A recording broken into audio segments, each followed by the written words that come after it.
नमस्कार सर। अब जो बंगाल में चीफ मिनिस्टर हैं शुभेंदु अधिकारी, वो भारत में एक बहुत बड़ी पॉलिटिकल फिगर बनकर उभर रहे हैं।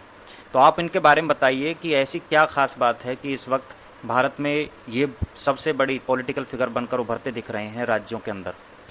नमस्कार जी। सबसे पहले तो हम शुभेंदु अधिकारी जी के थोड़े बारे में बताते हैं। इनका जन्म हुआ है 15 दिसंबर 1970 को और इनके जो पिता थे शिशिर अधिकारी, वो जो है मेंबर ऑफ पार्लियामेंट थे और मिनिस्टर भी रहे हैं। तो ये जो है सबसे पहले इन्होंने ज्वाइन की थी कांग्रेस 1995 में, 1995 में, और लगभग 98 या 2000 तक ये उसमें रहे हैं कांग्रेस में। इसके बाद आ गए ये तृणमूल कांग्रेस में। तो तृणमूल कांग्रेस में रहते हुए ये एमएलए भी बने हैं, 2 बार एमपी भी बने हैं, और ये जो है ममता बनर्जी के जो कार्यकाल में मंत्री भी रहे हैं। और फिर इन्होंने 2020 में फिर तृणमूल कांग्रेस छोड़ी है। इनके जो मतभेद हुए ममता बनर्जी से, उस जो अभिषेक बनर्जी है ममता बनर्जी का भतीजा, उसकी वजह से, क्योंकि ममता बनर्जी उसको प्रमोट कर रही थी अभिषेक बनर्जी को। लेकिन जो शुभेंदु अधिकारी है, वो जो उनका पॉलिटिकल कैरियर था, जो उनका अनुभव था, जो उनकी सक्रियता थी, उसके हिसाब से वो ममता बनर्जी के बाद में एक दूसरे नंबर के नेता थे। लेकिन क्योंकि वो अभिषेक बनर्जी ने कुछ इस ढंग का काम किया कि ममता बनर्जी उनको ही सबसे ज़्यादा प्रमोट कर रही थी, तो फिर ये उससे हट गए ममता बनर्जी से।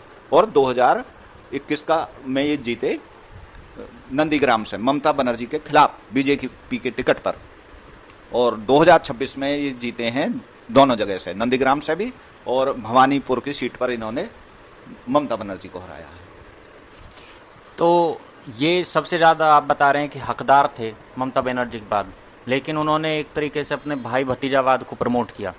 तो क्या ये सबसे बड़ी वजह रहे जब ये बीजेपी में आए? तो सबसे बड़ी वजह यही बने कि इन्हें एक एक चीज़ कांग्रेस उसकी टीएमसी की इन्होंने बताई और उससे बीजेपी ने अपनी स्ट्रेटेजी तैयार की और फिर फाइनली हराया टीएमसी को।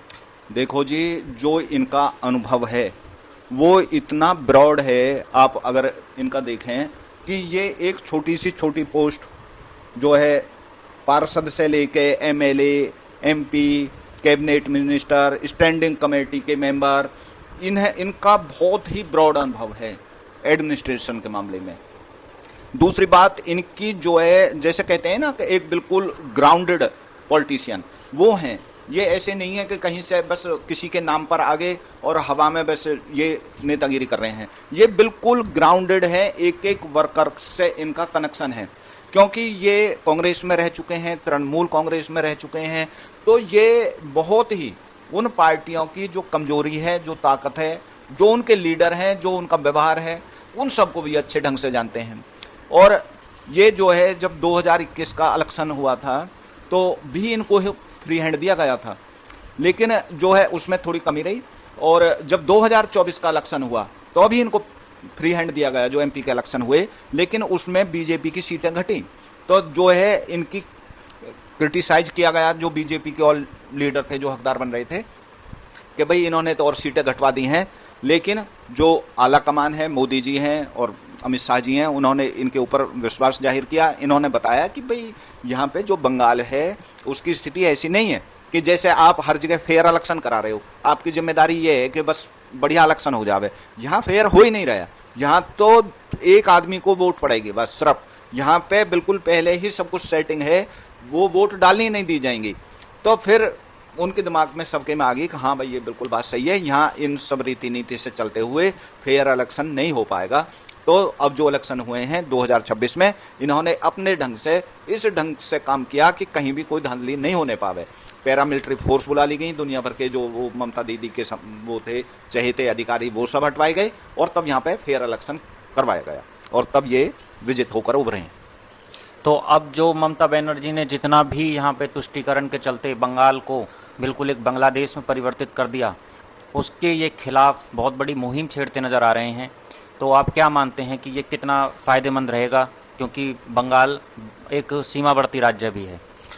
देखिए जी, पहले तो मैं ये कहना चाहूँगा कि जो शुभेंदु अधिकारी हैं भारतीय राजनीति में एक यूनिक लीडर हैं। वो ऐसे नहीं है कि भाई वो किसी आरएसएस से निकले हैं, उनके पीछे बहुत बड़ी बैकिंग रही है, या किसी प्रोमिनेंट घराने से निकले हैं, वो नहीं है। वो संघर्ष के द्वारा उभरे हैं। दूसरी बात, वो अनमैरिड हैं, तो उनके ऊपर बिल्कुल भी ये एलिगेशन नहीं है कि भाई भतीजावाद है या प्रॉपर्टी का है या कहीं कुछ नहीं है। ये दो बातें उनके पक्ष में होगी। तीसरी बात यह है कि ये जहाँ पर हैं फिलहाल, वो पश्चिमी बंगाल एक ऐसा क्षेत्र है कि सबसे ही जो एक हमारा एक अस्थिर बॉर्डर माना जाएगा, क्योंकि जो बांग्लादेश है वहाँ से जो आते हैं इन्फ्लेटेड, तो वो जो है सीधे ही घुस जाते हैं घुसपैठिए, तो वो वहाँ पर कोई रोकथाम ही नहीं है। वो तो 2-4 हज़ार रुपया देंगे और वो घुसपैठिए सीधे घुस जाएंगे। तो ये सब चीज़ें इनको रोकनी है। तीसरी बात कि वहाँ पे एक तुष्टिकरण इस ढंग का कर दिया गया है कि हिंदुओं के ऊपर तो एक टैक्स लगा दिया गया, जैसे कि जजिया लगता था एक कटमनी के तौर पे, ना उनके त्यौहार मनाने दिए जा रहे हैं।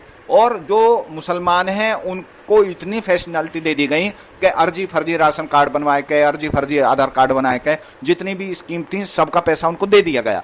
बहुत से तो वहाँ पर ऐसे थे कि बस इलेक्शन के टाइम पे आते थे और वोट डाल कर चले जाते थे। तो क्योंकि इनकी चुनौती भी सबसे ज़्यादा है, तो इसलिए ये एक अलग ही ढंग के नेता के रूप में उभर रहे हैं। और अब इन्होंने जो स्टेप उठाए हैं वो सबसे ही हार्ड स्टेप इन्होंने उठाए हैं। इन्होंने सबसे पहले कह दी कि सड़कों पर नमाज नहीं होगी, जो ये लाउड स्पीकर हैं ये नहीं बजाए जाएंगे अजान के लिए कि भाई आप यहाँ पे वो कर रहे हो। अब जो मदरसे हैं उनके वो जांच की जा रही है कि यहाँ पर कितना स्टाफ है, कहाँ से इनको फंडिंग हो रही है, कितने बच्चे पढ़ते हैं, ये सब चीज़ें जो है इन्वेस्टिगेट की जा रही हैं। और जो डीएम है उनको ऑर्डर किए गए हैं कि भाई 5 जुलाई तक मुझे ये सब रिपोर्ट मिल जानी चाहिए। अब इनका जो है जब कैंपेन हो रहा था तो आप ये देख लीजिए, तभी सब पूरी दुनिया समझ गई थी इस जो ये इलेक्शन है इसका पूरे वर्ल्ड में प्रचार हुआ है। ये ऐसा इलेक्शन नहीं है, इलेक्शन तो होते रहते हैं हर स्टेट में। खुद ट्रंप साहब ने बधाई दी है मोदी जी को इस इलेक्शन के लिए। तो यहाँ पर जो एक विचारधारा की लड़ाई है, ना कि एक इलेक्शन वाली, खाली एक इलेक्शन वाली बात नहीं है कि एक बार ये पार्टी जीत गई एक बार ये पार्टी जीत गई, वो नहीं है। ये एक गेम चेंजर है। यहाँ पर एक विचारधारा चेंज हुई है। जब योगी जी गए हैं वहाँ पर प्रचार में, तो शुभेंदु अधिकारी जी ने बिल्कुल दंडवत उनको प्रणाम किया था, बिल्कुल लंबे लेट गए थे। तभी वहाँ की पब्लिक की समझ में आ गई थी कि अब ये विचारधारा कौन सी पर जा रहे हैं। और जिस दिन उनकी ओथ सेरेमनी हुई थी, उन्होंने शपथ ली थी, उस दिन जो है जब वो सबसे मिल रहे थे तो योगी जी ने अपना जो वो केसरिया है वो इनके गले में पट्टा डाला था। तो तब सब समझ गए थे कि अब ये स्थिति इस ढंग की होने वाली है, ये योगी जी के रास्ते पर चलेंगे और उससे भी ज़्यादा आगे के लिए बढ़ेंगे। तो इसलिए ये सबसे ही एक यूनिक लीडर के तौर पर उभर रहे हैं। बहुत बहुत धन्यवाद सर, आपने शुभेंदु अधिकारी के बारे में बहुत विस्तार से बताया। आगे भी हम इन पर चर्चा करते रहेंगे। बहुत बहुत धन्यवाद। धन्यवाद जी।